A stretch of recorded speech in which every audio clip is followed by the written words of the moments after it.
Good morning, students. Today we are going to start our chapter 9, that is heredity and evolution. And from this chapter, evolution part has been deleted by CBSE. So we will be studying about heredity. So what is heredity? Heredity is the transmission of characters from parents to their offsprings. And now how these characters are transferred from parents to their offsprings. That the main cause for this is reproduction. And as we have seen that organisms reproduce individuals of their own kind, but when we talk about that whether there is some similarities or differences, then we will observe that the living organisms give individuals to the young ones similar to themselves, but there are some of the differences. So what are the causes of these differences and how these differences they are transferred from generation to another generation, we will be studying in this chapter in the detail. Now if we talk about the amount of variation, देखिए जो हमारे parents के साथ similarities हैं और कुछ हम अपने पेरेंट्स से डिफरेंट हैं, जो डिफरेंट हैं that is called as variation. अब जो वेरिएशन है इसका मेन कॉज क्या है? As we know, living organisms reproduces by two ways, either by sexual reproduction or by asexual reproduction. So what we will see that during asexual reproduction, very little amount of variation is produced in living organisms. But if we talk about the sexual reproduction, this is the main cause for the production of variations. यानी कि जो sexual reproduction है इसके कारण living organisms में mainly क्या आती है? वेरिएशंस आती हैं. अगर हम शुगर केन प्लांट की बात करते हैं एक फील्ड के अंदर, because sugar cane plant reproduces by asexual method, so we will see that there are not many differences among the plants. लेकिन अगर हम एनिमल्स की बात करते हैं including human beings, so what we will observe, because the mode of reproduction is sexual, so there will be many variations among the individuals. So in this chapter we will be studying about the mechanisms of variations and how these variations are transferred from one generation to another generation. First, accumulation of variation during reproduction. Now inheritance means transmission of characters. अब inheritance जो है वो क्या होगा अगर हम बात करें उनके ancestors की और प्रेजेंट डे ऑर्गेनिजम्स की, तो हम क्या देखेंगे कि जो ऑर्गेनिजम्स हैं अपने प्रीवियस यानी कि अपनी प्रीवियस जनरेशन्स से बहुत ज़्यादा रिजेंबल करते हैं, लेकिन कुछ उनमें क्या हैं? चेंजेस भी हैं. ये जो चेंजेस हैं हमने पढ़ा कि रिप्रोडक्शन के कारण होते हैं और यही चेंजेस जो हैं वन जनरेशन से सेकेंड यानी अनदर जनरेशन में ट्रांसफ़र होते जाएंगे. Now if we talk about the living organisms which are reproducing by asexual method, for example a bacteria, जो बैक्टीरिया है asexual reproduction से डिवाइड कर रहा है, फिजन हो रहा है, ब्रेक डाउन हो रहा है and it is producing two bacterias. अब जो टू बैक्टीरियाज हैं they are dividing again and they are producing 4 individuals. And now what we will see, because they are reproducing by asexual method, तो क्या होंगे? ये एक दूसरे के बहुत सिमिलर होंगे. सिर्फ माइनर डिफरेंसेस उनके बीच में हो सकते हैं, उनके अंदर हो सकते हैं, और वो माइनर डिफरेंसेस यानी थोड़े बहुत जो चेंजेस आए होंगे बैक्टीरिया में, उनका भी क्या रीज़न है कि जब डीएनए ने अपनी कॉपी बनाई होगी, क्योंकि एक सेल जब भी डिवाइड करती है तो डिवाइड होने से पहले सेल का जो न्यूक्लियस है, न्यूक्लियस के पास जो क्रोमोसोम्स हैं which contains genes and DNA, तो जो डीएनए है वो अपनी कॉपी बनाता है. ठीक है, तो जब डीएनए कॉपी बना रहा होगा, सेल जब डिवाइड होने वाली होगी, उस टाइम जो थोड़े बहुत डिफरेंसेस आए होंगे उन्हीं के कारण असेक्सुअल रिप्रोड्यूसिंग ऑर्गेनिजम्स में वेरिएशंस हो सकती हैं. लेकिन जो सेक्सुअली रिप्रोड्यूसिंग ऑर्गेनिजम्स हैं उनके अंदर जो है हमें बहुत ज़्यादा we are able to see lot of differences, और इसीलिए वो जो डिफरेंसेस हैं, जो वेरिएशंस हैं, वो क्या होती हैं? ट्रांसफ़र हो जाती हैं नेक्स्ट जनरेशन में, जो कि क्या कहलाती है? इनहेरिटेंस है. अब अगर हम अपनी सराउंडिंग्स की बात करें तो अपने सराउंडिंग में हम क्या देखते हैं कि जो लिविंग ऑर्गेनिजम्स की स्पीशीज़ हैं वो डिफरेंट एनवायरमेंटल कंडीशंस में रह रही हैं। और अब अगर किसी स्पीशीज़ में कोई वेरिएशंस आ जाती हैं तो क्या सभी वो स्पीशीज़ को जो है इक्वल चांस ऑफ सर्वाइवल मिलेंगे? नो।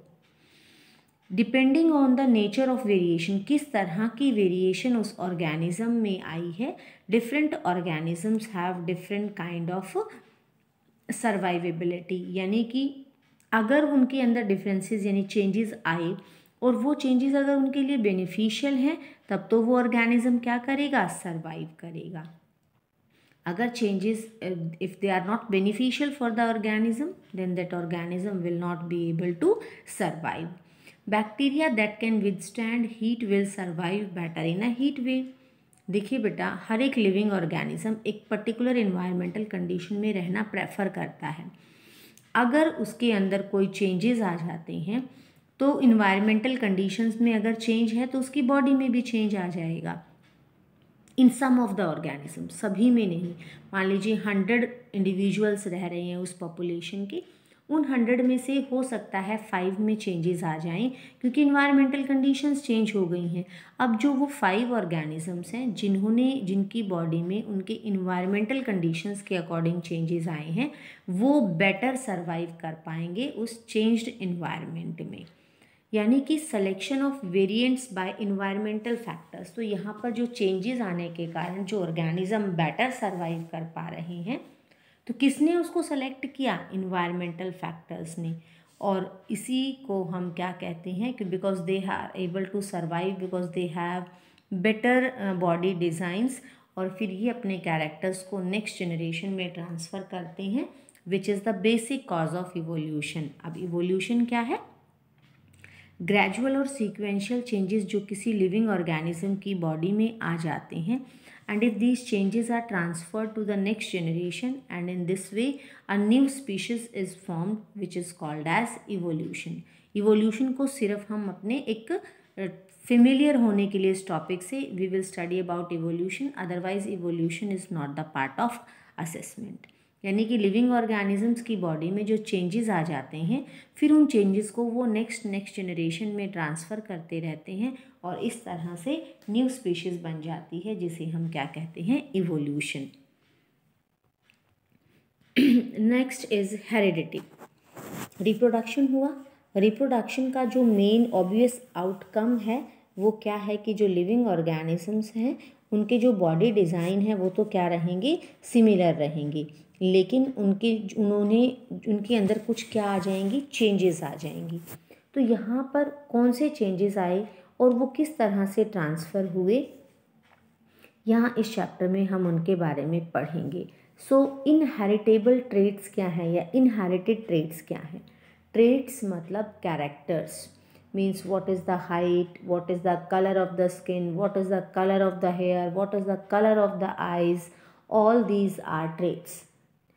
अब ये जो ट्रेट्स हैं ये क्या है?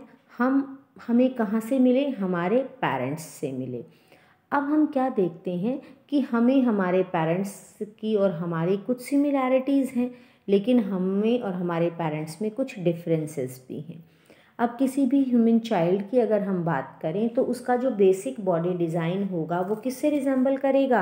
ह्यूमन बीइंग से। लेकिन ये ज़रूरी नहीं है कि जो वो बिल्कुल एग्जैक्टली अपने पेरेंट्स के सिमिलर हो, and there will be some variations in the body of that child. Now there is an activity that you observe the ears of all the students in the class, but as you are studying in the recorded classes, so you observe the ears of all your family members and then you prepare a list. What you will be able to see that some of the members of your family may have attached earlobes and some of them may have free earlobes।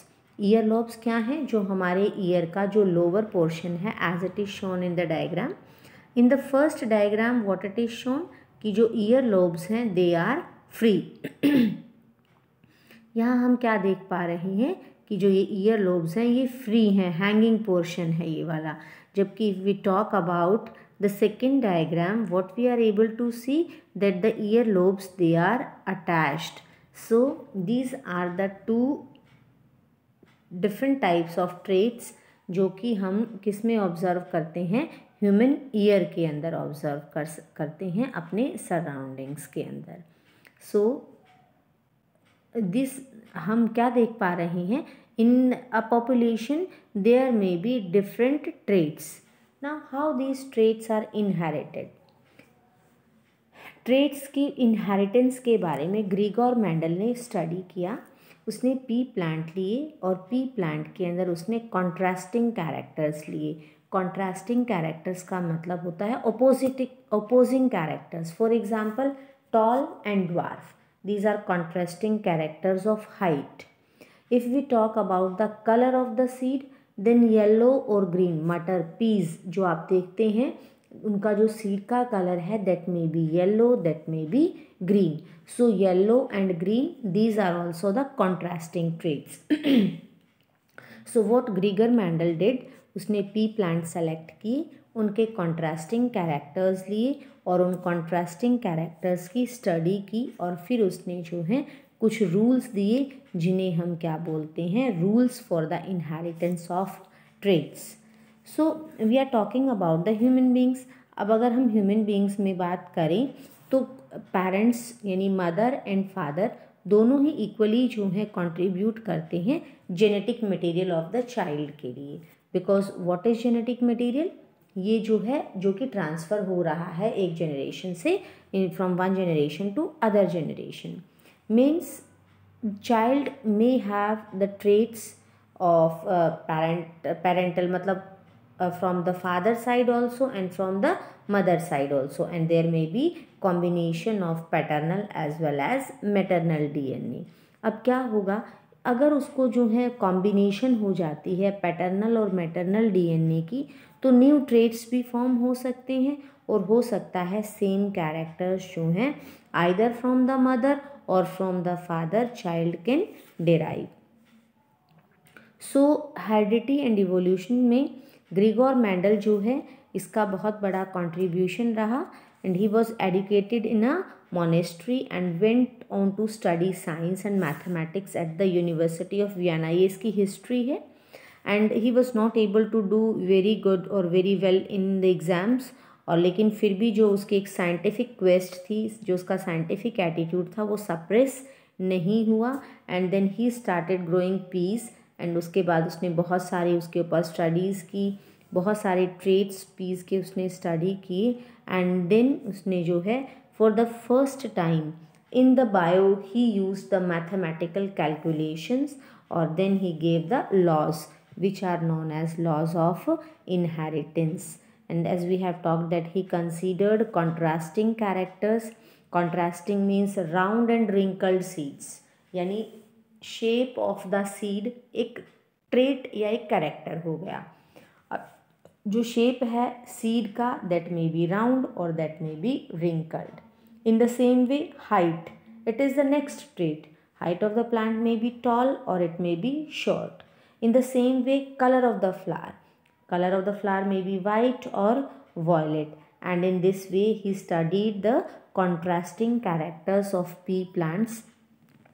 And then he calculated the percentages of the characters produced in the plants.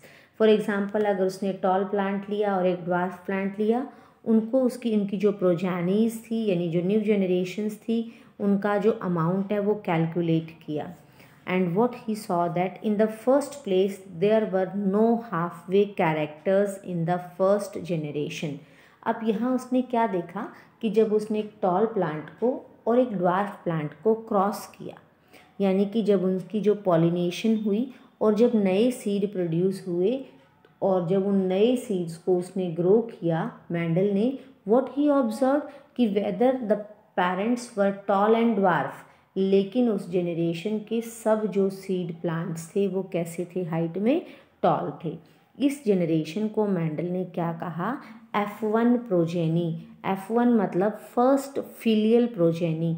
यहाँ उसने क्या observe किया कि या तो plants सारे के सारे प्लांट्स क्या हैं, टॉल है, कोई भी मीडियम हाइट का या ड्वार्फ हाइट का प्लांट नहीं था।